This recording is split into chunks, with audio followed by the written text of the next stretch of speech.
Hello friends, ધમુસ kitchen and blog પર તમારું સ્વાગત છે. મિત્રો, શું તમે લીલા વટાણામાં રવો નાખી અને કોઈ ટેસ્ટી એવી રેસીપી બનાવી છે? ખરેખર સમોસા, કચોરી કે ગોટાના ટેસ્ટને ભૂલી જાઓ એટલી સરસ ટેસ્ટી બને છે. બનાવવાની રીત એકદમ સરળ છે, તો ચાલો ઝડપથી બનાવવાની રીત જોઈ લઈએ. તો આજની રેસીપી બનાવવા માટે આપણે 1 વાટકી જેટલા લીલા વટાણા લઈશું. વટાણા એકદમ ફ્રેશ ને તાજા હશે તો એમાં મીઠાશ પણ ખૂબ સારી હશે, જેનાથી રેસીપી પણ ખૂબ જ ટેસ્ટી એવી બનીને તૈયાર થશે. હું આજે 2 જણના માપ પ્રમાણે આ રેસીપી બનાવી રહી છું. તમે જેટલા લોકો માટે આ રેસીપી બનાવો એ પ્રમાણમાં તમારે લીલા વટાણા લેવાના છે. ત્યાર પછી આપણે ગેસ ઓન કરીશું અને ગેસ ઉપર આ રીતે એક પેન મૂકીશું અને અહીંયા પેનમાં એક નાના ચમચા જેટલું તેલ લઈશું. તેલ થોડું ગરમ થાય એટલે 1 ચમચી જેટલું આખું જીરું ઉમેરીશું અને 1 ચમચી જેટલા તલ ઉમેરીશું. હવે ગરમ તેલમાં જીરું અને તલ થોડા સતળાઈ જાય એ સમયે થોડી અમથી ચપટી જેટલી આપણે હિંગ ઉમેરીશું. હવે બધું જ સરસ રીતે મિક્સ થઈ ગયા પછી આપણે તૈયાર કરેલા લીલા વટાણા ઉમેરી દઈએ અને સરસ રીતે મિક્સ કરી લઈએ. હવે આ રીતે અડધી મિનિટ સુધી મિક્સ કર્યા પછી આપણે એમાં 4 થી 5 ચમચી જેટલું પાણી ઉમેરીશું અને સરસ રીતે મિક્સ કરી લઈશું. હવે આ સમયે આપણે થોડું વટાણાના ભાગનું મીઠું ઉમેરી દઈએ.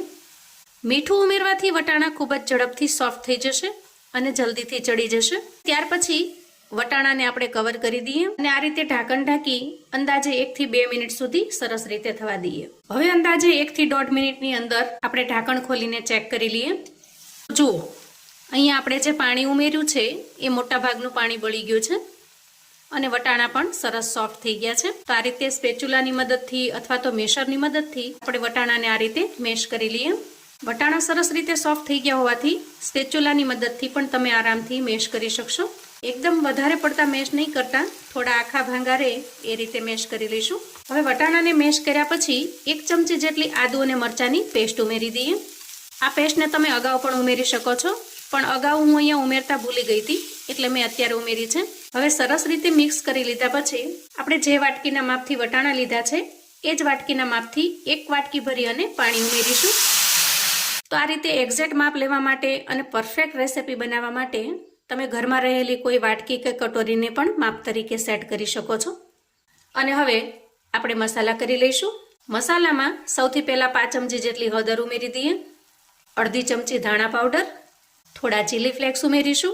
તીખાશ માટે આપણે અહીંયા લીલું મરચું પણ ઉમેરેલું છે, તો અહીંયા ચીલી ફ્લેક્સ ઉમેરતી વખતે એ બાબતને ધ્યાનમાં રાખી અને પછી ઉમેરવાના, જેથી રેસીપીમાં તીખાશ વધી ન જાય. અને ત્યાર પછી અડધા લીંબુનો રસ ઉમેરીશું. તમે લીંબુના રસની જગ્યાએ 1 ચમચી આમચૂર પાવડર ઉમેરી શકો છો અથવા તો 1 ચમચી ચાટ મસાલો પણ ઉમેરી શકો છો. અને હવે બધી જ વસ્તુને સરસ રીતે મિક્સ કરી લઈશું. અહીંયા મીઠું આપણે શરૂઆતમાં ઉમેરી દીધેલું હોવાથી અત્યારે મીઠું ઉમેરવાની જરૂર નહીં પડે. હવે જુઓ, અહીંયા મસાલા ખૂબ સરસ રીતે મિક્સ થઈ ગયા છે. આ સમયે આપણે જે કટોરીનું માપ સેટ કરેલું છે એ અડધી કટોરી ભરી અને રવો લઈશું. અહીંયા તમે રવો કે સૂજી બેમાંથી કોઈ પણ એક વસ્તુ લઈ શકો છો. અને હવે રવાને આપણે વટાણામાં ઉમેરી દઈએ અને ખૂબ સરસ રીતે મિક્સ કરી લઈએ. અહીંયા રવો ઉમેરતી વખતે જો બેટર થોડું કોરું લાગે તો તમારે 3 થી 4 ચમચી જેટલું પાણી ઉમેરી દેવાનું. આ બધી જ વસ્તુ સરસ રીતે મિક્સ થઈ ગઈ છે. અહીંયા ગેસની ફ્લેમને આપણે બંધ કરી દઈશું અને થોડીવાર માટે સ્પેચ્યુલાની મદદથી આ મિશ્રણને ચલાવતા રહેશું, જેથી વટાણા અને રવો સરસ રીતે મિક્સ થઈ જાય. હવે ત્યાર પછી બેટરને આપણે થોડું ઠંડુ થવા દઈશું. હવે બેટર થોડું ઠંડુ થાય એટલે આપણે એને એક મોટી પ્લેટની અંદર કાઢી લઈએ.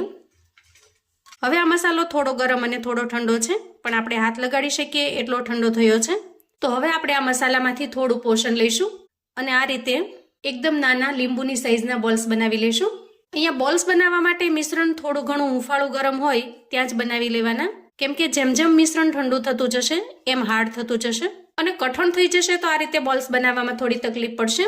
જુઓ, તો આ રીતે બધા જ મિશ્રણમાંથી આપણે બોલ્સ બનાવીને તૈયાર કરી લીધા છે. ત્યાર પછી હવે આપણે એક મિક્સિંગ બાઉલ લઈશું અને 2 ચમચી જેટલો ચોખાનો લોટ મિક્સિંગ બાઉલમાં ટ્રાન્સફર કરીશું. એમાં થોડી ઝીણી સમારેલી કોથમીર ઉમેરીશું, થોડું સ્વાદ પ્રમાણેનું મીઠું ઉમેરીશું અને એક મીડિયમ સાઇઝના બટેકાને ખમણી એના લચ્છા ઉમેરીશું. ત્યાર પછી આ મિશ્રણની અંદર થોડું પાણી ઉમેરીએ અને આ રીતે મિક્સ કરી લઈએ. અહીંયા તમે ચોખાના લોટની જગ્યાએ મેંદાનો લોટ વાપરી શકો છો, ઘઉંનો લોટ વાપરી શકો છો અથવા તો તપકીરનો આરા લોટ આવે છે એ પણ વાપરી શકો છો. અહીંયા મિશ્રણ હજી ઘાટું લાગે છે તો થોડું વધારે પાણી ઉમેરીએ, 4 થી 5 ચમચી જેટલું. અને આ રીતે સ્લરી જેવું મિશ્રણ બનાવી લેવાનું છે. ત્યાર પછી એમાં બોલ્સને ઉમેરી દઈએ અને આ રીતે ચમચીની મદદથી બધા જ બોલ્સને સરસ રીતે કોટ કરી લઈશું. હવે આટલી તૈયારી કર્યા પછી આપણે ગેસ તરફ જઈશું. અહીંયા ગેસ ઉપર મેં અગાઉથી જ એક પેનની અંદર થોડું તેલ ગરમ થવા માટે મૂકી દીધું છે. તો ગેસની ફ્લેમને મીડિયમ પર રાખી તેલને ખૂબ સરસ રીતે ગરમ કરી લઈએ. હવે થોડી વાર પછી તેલ ગરમ થયું છે કે નહીં એ ચેક કરી લઈએ. તો જુઓ, તેલ સરસ રીતે ગરમ થઈ ગયું છે. હવે આ સ્ટેજે આપણે ગરમ તેલની અંદર નાસ્તાને ઉમેરી દઈએ. ખાસ કરીને નાસ્તાને આપણે બટેકાના લચ્છાથી કોટ કરી અને લેવાનો છે, જેથી એકદમ સરસ ક્રિસ્પી એવો બનીને તૈયાર થાય. અને તળતી વખતે નાસ્તાને થોડા ડિસ્ટન્સથી રાખીશું, જેથી એકબીજાને ચીપકી ન જાય. હવે આ રીતે ઉમેર્યા પછી નાસ્તાને આપણે થોડી વાર માટે બિલકુલ નહીં ચલાવીએ. આ રીતે ચમચીની મદદથી થોડું ગરમ તેલ ઉપર ઉમેરી દઈએ, જેથી ઉપરની સાઈડ પણ થોડું થોડું શેકાઈ જાય. તેલ એકદમ સરસ રીતે ગરમ થાય પછી જ નાસ્તાને આપણે તેલમાં ઉમેરવાનો છે. હવે નીચેની સાઈડ થોડી સરસ રીતે શેકાઈ જાય એટલે આપણે એની સાઈડને ચેન્જ કરી લેવાની છે. નાસ્તાને હું શેલો ફ્રાય કરી રહી છું, તમે ડીપ ફ્રાય પણ કરી શકો છો. તો અહીંયા જેમ જેમ નાસ્તાની સાઈડ શેકાતી જાય એમ એમ આપણે એની સાઈડને ચેન્જ કરતી રહેવાની છે, જેથી નાસ્તો બધી જ સાઈડ એકદમ સરસ રીતે ક્રિસ્પી થઈ જશે. આ રીતે એકદમ સરસ ગોલ્ડન બ્રાઉન કલરના થઈ જાય ત્યાં સુધી આપણે એને તળી લેવાના છે. તળતા અંદાજે મારે 3 થી 4 મિનિટનો સમય લાગ્યો છે. ઉપરનું પડ સરસ ક્રિસ્પી થાય એના માટે થોડી વાર એકદમ ધીરજથી અને પેશન્સથી એને તળી લેવાના.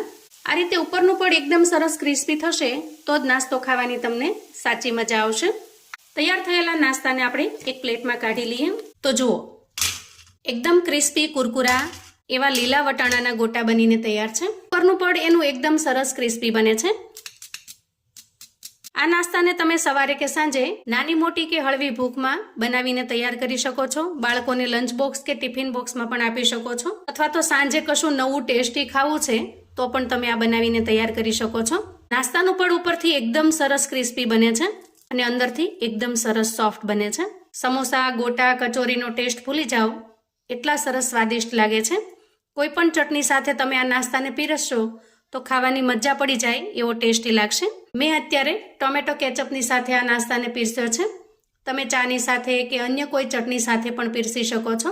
અને 100% ગેરંટી છે મિત્રો કે આ રીતે લીલા વટાણા અને રવાનો નાસ્તો તમે ક્યારેય ટેસ્ટ નહીં કર્યો હોય. અને જો ન કર્યો હોય તો મારા કહેવાથી એક વખત ચોક્કસથી બનાવજો. ઘરમાં ખરેખર બધાને ખૂબ જ પસંદ આવે એવો લાજવાબ બને છે. તો મિત્રો, આવું અવનવું જાણવા માટે અને મને સપોર્ટ કરવા માટે ચેનલ પર જો તમે નવા છો તો પ્લીઝ ચેનલને સબસ્ક્રાઈબ કરો. વિડીયો ગમે તો લાઈક અને શેર કરો. તમારા સગા સંબંધી મિત્રોને પણ આપણી આજની લીલા વટાણાની એકદમ ટેસ્ટી નાસ્તાની રેસિપી ચોક્કસથી મોકલી આપજો, જેથી એ લોકો પણ બનાવીને તૈયાર કરી શકે અને એન્જોય કરી શકે. કોમેન્ટમાં મને ચોક્કસથી જણાવજો મિત્રો કે આજના એકદમ નવા નાસ્તાની રેસિપી તમને કેવી લાગી છે. ફરી મળીશું એક નવી રેસિપી સાથે. ત્યાં સુધી આવજો મિત્રો.